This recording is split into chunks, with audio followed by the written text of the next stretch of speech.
இன்றைய முதன்மை செய்திகள். பாவேந்தர் பாரதிதாசனின் 134வது பிறந்த நாளுக்கு பாரதி பூங்காவில் உள்ள அவரது சிலைக்கு முதல்வர் ரங்கசாமி, சபாநாயகர் செல்வம் ஆகியோர் மாலை அணிவித்து மரியாதை செலுத்தினார்கள். புதுச்சேரியில் 9 வயது சிறுமி கடத்தி கொலை செய்யப்பட்ட வழக்கில் நாளை குற்றப்பத்திரிகை தாக்கல் செய்யப்பட உள்ளது. புதுச்சேரியில் மத்திய பல்கலைக்கழகத்தில் முதுகலை படிப்புகளுக்கு நுழைவுத் தேர்வு எழுதிய மாணவர்கள் மற்றும் இணையதளம் செயல்படாததால் தவிக்கும் நிலை ஏற்பட்டுள்ளது. MIT கல்லூரியில் கலாச்சார மற்றும் விளையாட்டு ஆண்டு விழா. Puduvai Kalitheerthalkuppam Manakula Vinayagar institute of technology கல்லூரியில் ஆண்டு கலாச்சார மற்றும் விளையாட்டு விழா இளன் 2024 நடைபெற்றது. செய்திகள் தொடர்கின்றன. பாவேந்தர் பாரதிதாசனின் 134வது பிறந்த நாளுக்கு பாரதி பூங்காவில் உள்ள அவரது சிலைக்கு முதல்வர் ரங்கசாமி, சபாநாயகர் செல்வம் ஆகியோர் மாலை அணிவித்து மரியாதை செலுத்தினார்கள். புதுச்சேரி அரசு செய்தி மற்றும் விளம்பரத்துறை சார்பில் பாவேந்தர் பாரதிதாசனின் 134வது பிறந்தநாள் விழா இன்று கொண்டாடப்பட்டது. இதனையொட்டி பாரதி பூங்காவில் உள்ள அவரது சிலைக்கு அரசு சார்பில் முதல்வர் ரங்கசாமி, சபாநாயகர் செல்வம், அமைச்சர் சாய்ஜி சரவணன்குமார், MLA KSP ரமேஷ் ஆகியோர் மாலை அணிவித்து மரியாதை செலுத்தினார்கள். அதைத் தொடர்ந்து பாரதிதாசனின் குடும்பத்தினர் மற்றும் பல்வேறு அரசியல் மற்றும் பொதுநல அமைப்பைச் சார்ந்த நிர்வாகிகள், தமிழ் ஆர்வலர்கள் உட்பட பலர் பாரதிதாசனின் சிலைக்கு மாலை அணிவித்து மரியாதை செலுத்தினர்.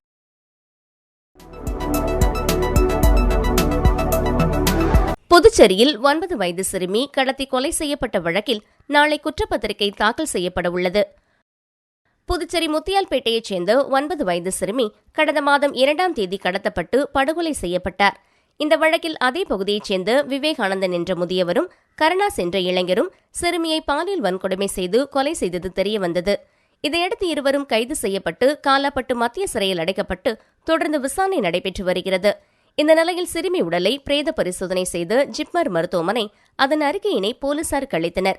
இதையடுத்து இந்த வழக்கு விசாரணை முடியும் தருவாயில் உள்ள நிலையில் நாளை முத்தியால்பேட்டை போலீசார் புதுச்சேரி போக்சோ விரைவு நீதிமன்றத்தில் சிறுமி கொலை வழக்கு தொடர்பான குற்றப்பத்திரிகை தாக்கல் செய்ய உள்ளனர். இதனைத் தொடர்ந்து இந்த வழக்கில் தொடர்புடைய 2 குற்றவாளிகளுக்கும் விரைவில் நீதிபதி தீர்ப்பளிப்பார் என்று எதிர்பார்க்கப்படுகிறது.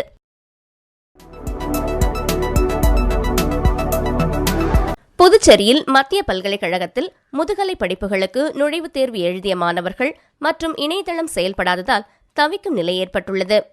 புதுச்சேரி மத்திய பல்கலைக்கழகத்தில் MBA, MCA போன்ற முதுகலை படிப்பில் சேர கியூட் எனப்படும் நுழைவுத் தேர்வு எழுத வேண்டும். நிகழாண்டுக்கான முதுகலை படிப்புக்கு நுழைவுத் தேர்வு எழுதியோர் அதன் அடிப்படையில் வரும் 30ஆம் தேதிக்குள் விண்ணப்பிக்க வேண்டும் என்று அறிவிக்கப்பட்டிருந்தது.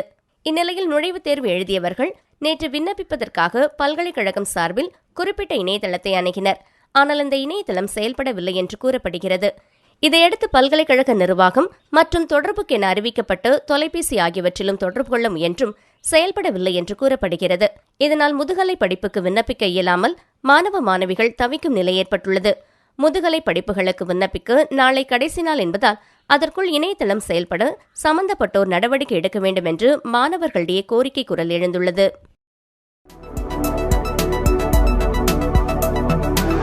MIT கல்லூரியில் கலாச்சார மற்றும் விளையாட்டு ஆண்டு விழா. Puduvai Kalitheerthalkuppam Manakula Vinayagar institute of technology கல்லூரியில் ஆண்டு கலாச்சார மற்றும் விளையாட்டு விழா இளன் 2024 நடைபெற்றது. கல்லூரி முதல்வர் முனைவர் S. மலர்கண்ணன் தொடங்கி வைத்து வரவேற்புரையாற்றினார். மணக்குள விநாயகர் கல்விக் குழும தலைவர் மற்றும் நிர்வாக இயக்குநரும் திண்டிவனம் தக்ஷிலா பல்கலைக்கழக வேந்தருமான திரு M. தனசேகரன் தலைமை உரையாற்றினார். செயலாளர் டாக்டர் நாராயணசாமி கேசவன் மற்றும் பொருளாளர் திரு ராஜராஜன் ஆகியோர் வாழ்த்துரை வழங்கினர். கல்லூரி தலைவர் திரு M. தனசேகரன் தனது தலைமை உரையில் இந்த கலாச்சார மற்றும் விளையாட்டு ஆண்டு விழா கல்லூரி வாழ்க்கையில் அனைத்து மாணவர்களுக்கும் மறக்க முடியாத ஒரு நிகழ்வாக இருக்கும். மேலும் நமது மணக்குள விநாயகர் கல்விக் குழுமத்துடன் நெருங்கிய தொடர்புடைய திரைப்பட புகழ் நடிகர் கணேஷ் இன்றைய நிகழ்வின் முதன்மை விருந்தினராக இருப்பதில் மகிழ்ச்சி அடைகிறேன் என்று குறிப்பிட்டார். திரைப்பட நடிகர் திரு கணேஷ் வெங்கட்ராமன் கலந்து கொண்டு சிறப்புரையாற்றுகையில் கல்லூரி மாணவர்கள் தங்களின் திறன்களை வளர்த்து இதுபோன்ற சந்தர்ப்பங்களில் பங்களிப்பு அளிக்க வேண்டும் என்று வலியுறுத்தினார். மேலும் உங்கள் நேரத்தை எங்கே எப்படி முதலீடு செய்கிறீர்கள் என்பதை நினைவில் கொள்ளுங்கள் என்று அறிவுறுத்தினார். கல்லூரி மாணவர்கள் நன்கு படித்து முடித்து தங்களுக்கு பிடித்த ஆர்வமான ஒன்றை தங்கள் பணியாகவோ அல்லது தொழிலாகவோ கொண்டிருக்க வேண்டும் என்று கூறினார். விழாவின் அங்கமாக கல்லூரியில் இந்த ஆண்டு நடைபெற்ற விளையாட்டு மற்றும் கலாச்சார போட்டிகளில் பங்கேற்று வெற்றி பெற்ற மாணவர்களுக்கு பரிசுகள் வழங்கப்பட்டது. கடந்த கல்வியாண்டில் தேசிய அளவில் பல்வேறு சாதனைகள் புரிந்த இக்கல்லூரி மாணவ மாணவிகள் கல்லூரி நிர்வாகத்திடமிருந்து அங்கீகாரம் மற்றும் பாராட்டுகளை பெற்றனர். கல்லூரி கலாச்சார குழு தலைவர் மற்றும் கல்லூரி ஆராய்ச்சி மற்றும் மேம்பாட்டுத்துறை தலைவர் முனைவர் ஆர். வள்ளி மற்றும் பேராசிரியர் உறுப்பினர்கள் பாராட்டி கௌரவிக்கப்பட்டனர். விழாவின் இறுதியில் கல்லூரி மாணவ மாணவிகள் பங்கேற்று நிகழ்த்திய பல்வேறு கலாச்சார நிகழ்வுகள் நடைபெற்றது. விழா ஒருங்கிணைப்பாளர் தகவல் தொழில்நுட்பத்துறை தலைவர் முனைவர் பி. சிவக்குமார் நன்றியுரையாற்றினார். விழாவில் மணக்குள விநாயகர் கல்விக் குழுமத்தைச் சேர்ந்த கல்வி நிறுவன இயக்குநர்கள், முதல்வர்கள் மற்றும் பேராசிரியர்கள் கலந்து கொண்டனர். விழா ஏற்பாடுகளை கல்லூரி அனைத்து துறை பேராசிரியர்கள் மற்றும் ஊழியர்கள் செய்திருந்தனர். MVIT Manakula Vinayagar institute of technology, முதல்ல உங்க அன்புக்கும் இவ்வளோ ஒரு பியூட்டிஃபுல்லான வரவேற்புக்கும் ரொம்ப ரொம்ப ரொம்ப ரொம்ப நன்றி. Thank you so much. சென்னையிலேருந்து ஒரு 4 hours டிராவல் பண்ணி வந்திருக்கேன். ஆனால் உடனே நீங்க கொடுத்த எனர்ஜியில என் பேட்டரிஸ் அப்படியே ரீசார்ஜ் ஆயிருக்கு. உங்க கேம்பஸ் பார்த்தேன், பிரமிச்சு போனேன். செம்மையான ஒரு கிரவுண்ட், உங்க ஸ்போர்ட்ஸ் கிரவுண்ட்ல பார்த்தேன். சத்தியமா சொல்றேன், லைட்டா போறாம. ஏற்கனவே உங்களுக்கு சொன்னேன், நான் இன்ஜினியரிங் மும்பைல படிச்சேன். அங்க இன்ஜினியரிங் காலேஜ்னா ஒரு கட்டடம் கட்டிடுவாங்க, கிரவுண்டே இருக்காது. ஆனா நீங்க ரொம்ப ரொம்ப லக்கி, இப்படி ஒரு கிரவுண்டு. எதிர்வரும் மே 1 புதுச்சேரியில் உள்ள 108 பஞ்சாயத்துகளிலும் கிராம சபை கூட்டம் நடத்த நடவடிக்கை எடுக்க வேண்டும் என ராஜீவ்காந்தி பஞ்சாயத்து ராஜ் சங்கத்தினர் மாவட்ட ஆட்சியரிடம் மனு அளித்தனர். புதுச்சேரி ராஜீவ்காந்தி பஞ்சாயத்து ராஜ் சங்கத்தின் மாநில தலைவர் அமுதன் அரசன் தலைமையில் நிர்வாகிகள் மாவட்ட ஆட்சியர் குலோத்துங்கனை சந்தித்து கோரிக்கை மனு அளித்தனர். அவர்கள் அளித்துள்ள மனுவில் எதிர்வரும் மே 1 புதுச்சேரியில் உள்ள 108 பஞ்சாயத்துகளிலும் கிராம சபை கூட்டம் நடைபெற நடவடிக்கை எடுக்க வேண்டும் என்று குறிப்பிடப்பட்டுள்ளது. மனுவை பெற்றுக்கொண்ட மாவட்ட ஆட்சியர் விரைந்து நடவடிக்கை எடுப்பதாக உறுதியளித்தார். இந்த சந்திப்பின் போது புதுச்சேரி பொறுப்பாளர் ரமேஷ், காங்கிரஸ் கட்சியின் ஊடகப் பிரிவு சேர்மன் R.E. சேகர், பஞ்சாயத்து ராஜ் மாநில பொதுச் செயலாளர் கோவிந்தன், தொகுதி தலைவர்கள் புஷ்பராஜ், சங்கர், பாபு, ஹேமாவதி, மாலினி, தேவி, ஷேக் மொய்தீன், மாறன் ஆகியோர் உடனிருந்தனர். வருகின்ற மே 1 இந்தியா முழுக்க இருக்கக்கூடிய அனைத்து பஞ்சாயத்துகளிலும் கிராம சபை கூட்டம் நடத்தணுன்ற ஒரு விதி இருக்குது, சட்டப்படி. அதன்படி புதுச்சேரியில் உள்ள அனைத்து பஞ்சாயத்துகளிலும் கிராம சபை கூட்டத்தை முறையாக நடத்த வேண்டும் என்று மாவட்ட ஆட்சியரை நேரிலே அணுகி பஞ்சாயத்து ராஜினுடைய மாநில தலைவர் அன்பிற்கினிய தம்பி அமுதரசன் தலைமையிலும் புதிய அண்ணன் சேகரன் உள்ளிட்ட தோழர்கள், மாநில பொறுப்பாளர்கள், மாவட்ட பொறுப்பாளர் தலைமையில் மாவட்ட ஆட்சியரை அணுகி ஒரு கடிதம் கொடுத்திருக்கிறோம். கிராம சபை கூட்டம் என்பது பெயரளவுக்கு நடக்கக்கூடாது. மக்களுடைய கோரிக்கைகளை நிறைவேற்றுகின்ற ஒரு கிராம சபையாக முழு கிராம சபையாக இருக்க வேண்டும் என்று வலியுறுத்தியிருக்கிறோம். அரசு அதிகாரிகள் திட்டங்களை அவர்களாகவே கொண்டு மக்களுக்கு திணிக்கின்ற ஒரு போக்கு இருக்கின்றது. அது நடக்கக்கூடாது என்றும், தீர்மானங்கள் முறையாக கிராம சபையில் நிறைவேற்றப்பட்டு அதன் பிறகுதான் கையொப்பம் வாங்க வேண்டும். முன்கூட்டியோ முன்கூட்டியோ தீர்மான நகலில் கையொப்பம் வாங்குவது ஒரு தவறான முறையாக இருக்கின்றது. இது உள்ளாட்சி விதிக்கு நேர்மாறாக இருக்கின்றது. ஆகவே அதிகார பரவலாக்களை நாடு முழுக்க செயல்படுத்துவதற்கு கிராம சபைகள் முதுகெலும்பாக இருக்கின்றது. ஆனால் காந்தியடிகள் கூட கிராம சுயராஜ்யமே நாட்டின் முதுகெலும்பு என்று சொல்லியிருக்கின்றார். அதற்காகத்தான் தலைவர் ராஜீவ்காந்தி அவருடைய கனவு இன்று நிறைவேறி சட்டமாகி இருக்கின்றது. சட்டத்திற்கு உள்வடிவம் கொடுக்க வேண்டும் என்று சொன்னால் கிராம சபைகள் 100% முழுமையானதாக வெற்றிகரமாக நடக்க வேண்டும் என்பதை வலியுறுத்தி இன்று புதுச்சேரி மாவட்ட ஆட்சியர் மரியாதைக்குரிய குலோத்துங்கன் IAS அவர்களை சந்தித்து மனு கொடுத்திருக்கின்றோம். அவரும் அந்த மனு மீது பரிசீலனை செய்து முழு நடவடிக்கை எடுப்பதாக உறுதியளித்திருக்கின்றார். அவருக்கும் தோழர்களுக்கு நன்றியை தெரிவித்துள்ளேன். புதுச்சேரி துத்திப்பட்டு கிராமத்தில் ஏற்பட்டுள்ள குடிநீர் தட்டுப்பாட்டை கண்டித்து 100க்கும் மேற்பட்ட கிராம மக்கள் காலி குடங்களுடன் சாலை மறியல் போராட்டத்தில் ஈடுபட்டதால் சுமார் 2 மணி நேரத்திற்கும் மேலாக போக்குவரத்து பாதிக்கப்பட்டது. புதுச்சேரி உசுடு தொகுதிக்குட்பட்ட துத்திப்பட்டு கிராமத்தில் இந்திரா நகர் மற்றும் மேட்டுத்தெரு என்ற பகுதியில் வசிக்கும் மக்களுக்கு குடிநீர் தட்டுப்பாடு நிலவி வந்துள்ளது.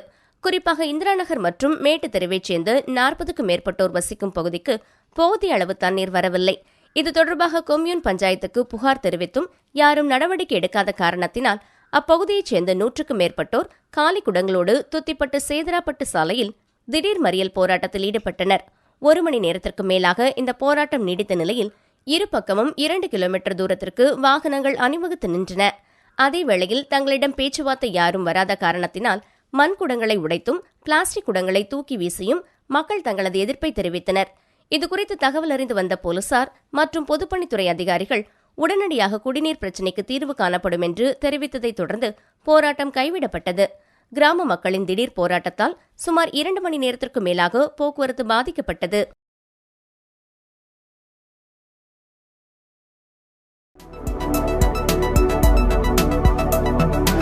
எதிர்க்கட்சித் தலைவர் சிவா எம்எல்ஏ பிறந்தநாளை முன்னிட்டு பூத்துறை மனநல காப்பகத்தில் உசடு தொகுதி திமுக சார்பில் அன்னதானம் வழங்கப்பட்டது. புதுச்சேரி திராவிட முன்னேற்றக் கழகத்தின் மாநில அமைப்பாளரும் புதுச்சேரி சட்டப்பேரவையின் எதிர்க்கட்சித் தலைவருமான சிவா எம்எல்ஏ பிறந்தநாளை முன்னிட்டு பூத்துறை மனநல காப்பகத்தில் உசடு தொகுதி திராவிட முன்னேற்றக் கழகத்தின் நிர்வாகிகள் சார்பில் அன்னதானங்கள் வழங்கி கொண்டாடப்பட்டது. இதில் காலை உசடு தொகுதி செயலாளர் இளஞ்செழிய பாண்டியன் தலைமையிலும் மதியம் கலை இலக்கிய பகுத்தறிவு பேரவை மாநில துணை அமைப்பாளர் உசுடு உத்ராபதி தலைமையிலும் பூத்துறை மனநல காப்பகத்தில் அன்னதானம் வழங்கப்பட்டது. இந்நிகழ்ச்சியில் விளையாட்டு மேம்பாட்டு அணி மாநில துணை அமைப்பாளர் விஜய் என்கிற வெங்கடேசன், இளைஞர் அணி வெற்றிவேல், நாகமுத்து, கூடப்பாக்கம் கிளை செயலாளர் சுரேஷ், விஜய் உட்பட திமுக நிர்வாகிகள் பலர் கலந்து கொண்டனர்.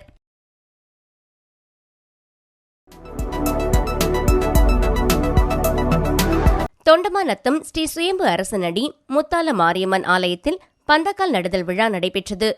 புதுச்சேரி மாநிலம் வில்லியனூர் கொம்யூன் தொண்டமாநத்தம் மெயின் ரோட்டில் அமைந்துள்ள ஸ்ரீ சுயம்பு அரசனடி முத்தால வாழி மாரியம்மன் ஆலயத்தில் 6ஆம் ஆண்டு திருவிழாவினை முன்னிட்டு பந்தக்கால் நடும் விழா இன்று வெகு சிறப்பாக நடைபெற்றது.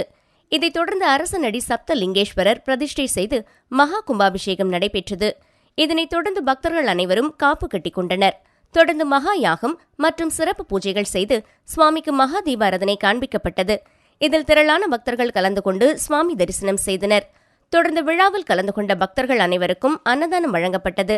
நிகழ்ச்சிக்கான ஏற்பாட்டினை தொண்டமாநத்தம் கிராமவாசிகள் மற்றும் பக்த கோடிகள் சிறப்பான முறையில் செய்திருந்தனர்.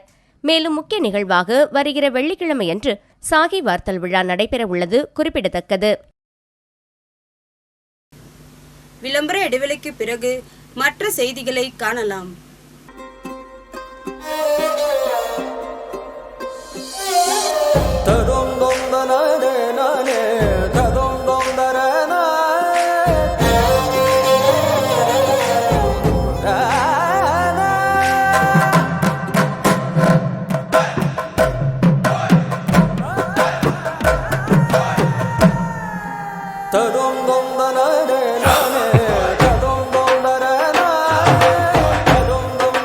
One India, one emotion. Weddings by Joe Salikas. செய்திகள் தொடர்கின்றன. புதுச்சேரியில் மீன்பிடிக்க தடைக்காலம் தொடங்கியதை அடுத்து ஏரிகளில் வளர்க்கப்படும் மீன்களின் விற்பனை அதிகரித்துள்ளது. புதுச்சேரியில் கடந்த 15ஆம் தேதி முதல் மீன்பிடி தடைக்காலம் தொடங்கியதால் விசைப்படகுகள் மீன்பிடிக்க செல்லவில்லை. கட்டுமரம், வல்லம் போன்றவற்றில் மட்டுமே கரையோரம் மீன்பிடிக்கப்படுகிறது. இதையடுத்து புதுச்சேரியை சுற்றியுள்ள குருவிநத்தம், பாகூர், உஸ்டேரி ஆகியவற்றில் வளர்ப்பு மீன்கள் பிடிக்கப்பட்டு மீன் சந்தையில் விற்கப்பட்டு வருகின்றன. புதுச்சேரியில் உப்பளம், நெல்லித்தோப்பு, லாசுப்பேட்டை உள்ளிட்ட பல பகுதிகளில் மீன்களை வாங்க அதிகளவில் கூட்டம் காணப்பட்டது. இவர்களுக்கு ஏரிகளில் பிடிக்கப்பட்ட மீன்களான கெண்டை, விரால் போன்றவை விநியோகிக்கப்பட்டன. மீன்பிடி தடை காலத்தால் ஏரி மீன்களின் விற்பனை தினமும் அதிகரித்துள்ளதாகவும் மீன் விற்பனை செய்பவர்கள் தெரிவித்துள்ளனர்.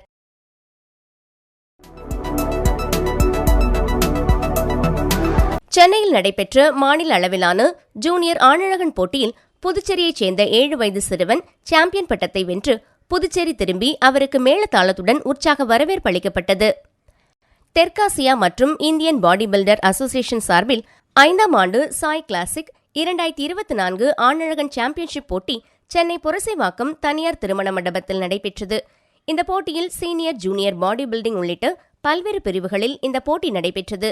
இதில் தமிழகத்திலிருந்து ஜூனியர் பிரிவில் 50க்கும் மேற்பட்டோர் கலந்து கொண்டனர். இதில் புதுச்சேரியிலிருந்து பாஸ் ஃபிட்னஸ் ஜிம் சார்பில் கலந்து கொண்ட ரிஷிவன் முதல் பரிசையும் ஆதிஷ் 2ஆம் இடத்தையும் தட்டி சென்றனர்.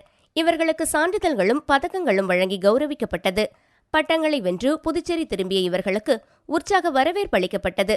இதில் அவர்களுக்கு மாலை அணிவித்தும் பட்டாசுகள் வெடித்தும் தாரதப்பட்டைகளுடன் வரவேற்கப்பட்டது. மாநில அளவில் சென்னையில் நடைபெற்ற ஜூனியர் ஆணழகன் போட்டியில் புதுச்சேரியைச் சேர்ந்த 7 வயது சிறுவன் ரிஷிவன் முதல் பரிசையும் மற்றும் 6 வயது சிறுவன் ஆதிஷ் 2ஆம் பரிசையும் வென்று புதுச்சேரிக்கு மேலும் பெருமை சேர்த்துள்ளது என்பது குறிப்பிடத்தக்கது.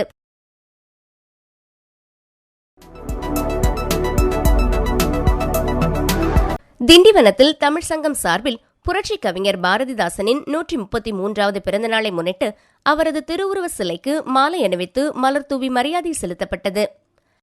திண்டிவனம் தமிழ் சங்கம் சார்பில் புரட்சி கவிஞர் பாரதிதாசனின் 133வது பிறந்தநாளை முன்னிட்டு RS பிள்ளை வீதி சந்திப்பில் அமைக்கப்பட்டுள்ள அவரது திருவுருவ சிலைக்கு நகரமன்ற தலைவர் நிர்மலா ரவிச்சந்திரன், திண்டிவனம் தமிழ் சங்க சிறப்பு தலைவரும் ஸ்ரீமத் சிவஞான பாலய சுவாமிகள், தமிழ்கலை அறிவியல் கல்லூரி முதல்வர் திருநாவுக்கரசு, வட்டாட்சியர் சிவா, திண்டிவனம் தமிழ் சங்க தலைவர் துரை, ராஜமாணிக்கம் உள்ளிட்டோர் மாலை அணிவித்தும் மலர் தூவியும் மரியாதை செலுத்தினர். தொடர்ந்து சிறுமி பூமழை பாரதிதாசனின் தமிழ் கவிதைகள் குறித்தும் அவரது தமிழ் தொண்டு குறித்தும் பேசினார்.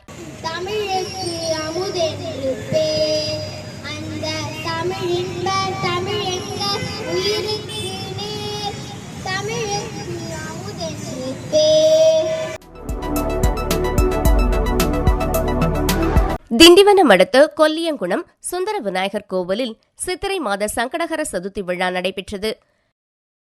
விழுப்புரம் மாவட்டம் திண்டிவனம் அடுத்த கொல்லியங்குளம் சுந்தர விநாயகர் கோவிலில் சித்திரை மாத சங்கடஹர சதுர்த்தி விழா வெகு விமர்சையாக நடைபெற்றது. சங்கடஹர சதுர்த்தி விழாவை முன்னிட்டு மூலவருக்கு மஞ்சள், பால், தயிர், பஞ்சாமிர்தம், சந்தனம், விபூதி உள்ளிட்ட பல்வேறு வகையான அபிஷேகங்கள் செய்யப்பட்டது. தொடர்ந்து மலர்களால் அலங்கரிக்கப்பட்ட மூலவருக்கு தீபாராதனை காண்பிக்கப்பட்டது.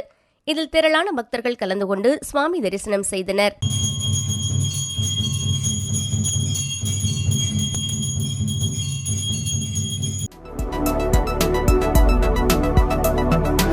ஜவஹர் சிறுவர் இல்லத்தில் இலவச கோடைக்கால கலை பயிற்சிக்கான விண்ணப்பங்கள் வழங்கும் பணி தொடங்கிய நிலையில் பெற்றோர்கள் ஆர்வமுடன் விண்ணப்ப படிவங்களை வாங்கி சென்றனர்.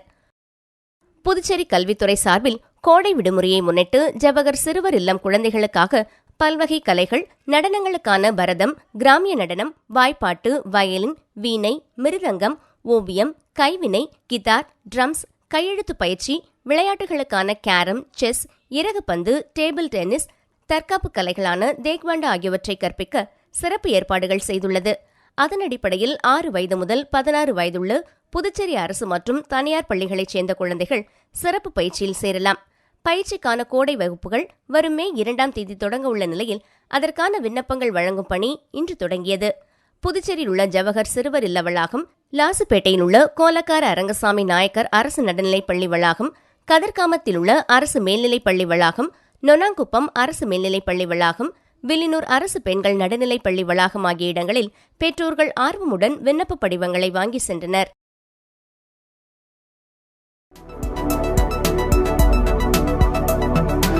இன்று தட்டாஞ்சாவடி தொகுதி சார்பாக புதுவை மாநில அமைப்பாளரும் எதிர்க்கட்சித் தலைவருமான மக்கள் நேசர் சிவா அவர்களின் அகவை தினத்தினை முன்னிட்டு தட்டாஞ்சாவடி தொகுதி கொய்யாக்குளம் பகுதியில் திமுக பிரமுகர் எரிக் அவர்கள் ஏற்பாட்டில் 500 பேருக்கு மேல் அன்னதானம் வழங்கப்பட்டது. மேலும் இந்நிகழ்ச்சியில் மரக்கன்றுகள் வழங்கும் விழா நடைபெற்றது. விழாவில் லாஸ்பேட்டை தொகுதி செயலாளர் ராஜா அவர்கள் முன்னிலையில் தட்டாஞ்சாவடி தொகுதி அமைப்பாளர் ஆறுமுகம், புதுவை மாநில மகளிர் அணி அமைப்பாளர் காயத்ரி அவர்களது முன்னிலையில் அன்னதானம் வழங்கப்பட்டது. விழாவில் கழக உடன்பிறப்புகள் மதிமாறன், கணேசன், பிச்சாண்டி, சுந்தர், சிவதாசன், ராதாகிருஷ்ணன், சுரேஷ், வேலவன் மற்றும் கழக நிர்வாகிகள் திரளானோர் பங்கேற்றனர்.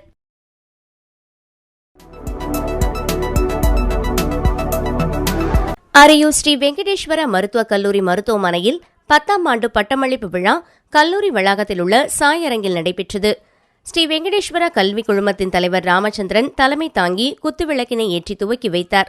ஸ்ரீ வெங்கடேஸ்வர கல்வி குழுமத்தின் நிறுவனர் ராதா ராமச்சந்திரன், மேலாண் இயக்குநர் ராஜீவ் கிருஷ்ணா, நிர்வாக இயக்குநர் மௌஸ்மி ராஜீவ் கிருஷ்ணா, இயக்குநர் ரத்னசாமி, மருத்துவ கண்காணிப்பாளர் லோகநாதன் ஆகியோர் முன்னிலை வகித்தனர்.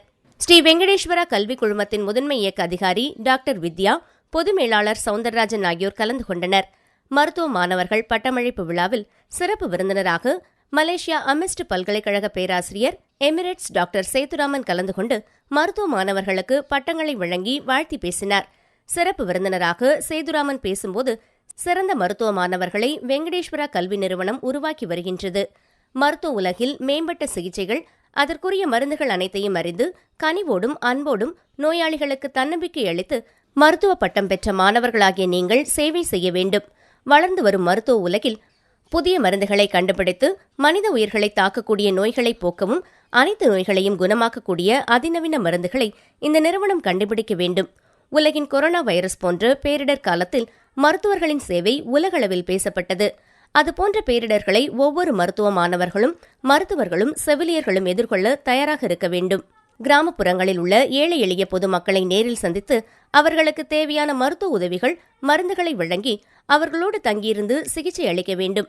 புதிய நவீன வளர்ச்சியில் இயந்திரங்களை கொண்டு சிகிச்சைகளை அளிக்க பயிற்சி பெற வேண்டும். புதிய மருத்துவ கண்டுபிடிப்பு உபகரணங்களின் பயன்பாடுகள் குறித்து மேற்கொண்டு நீங்கள் படிக்க வேண்டும். மருத்துவ உலகில் மிகப்பெரிய தேடலை நீங்கள் உருவாக்க வேண்டும்.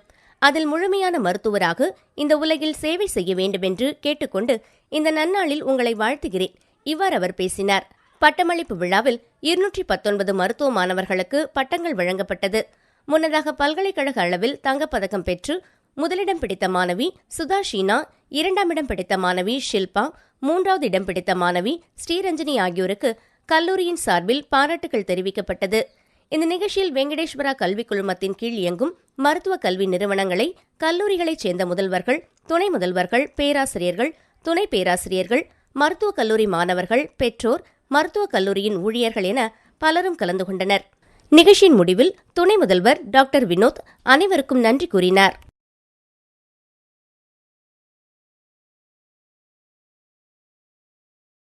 மீண்டும் முதன்மை செய்திகள்.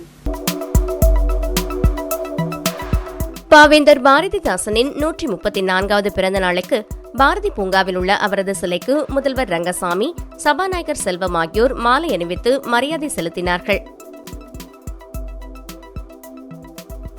புதுச்சேரியில் 9 வயது சிறுமி கடத்தி கொலை செய்யப்பட்ட வழக்கில் நாளை குற்றப்பத்திரிகை தாக்கல் செய்யப்பட உள்ளது.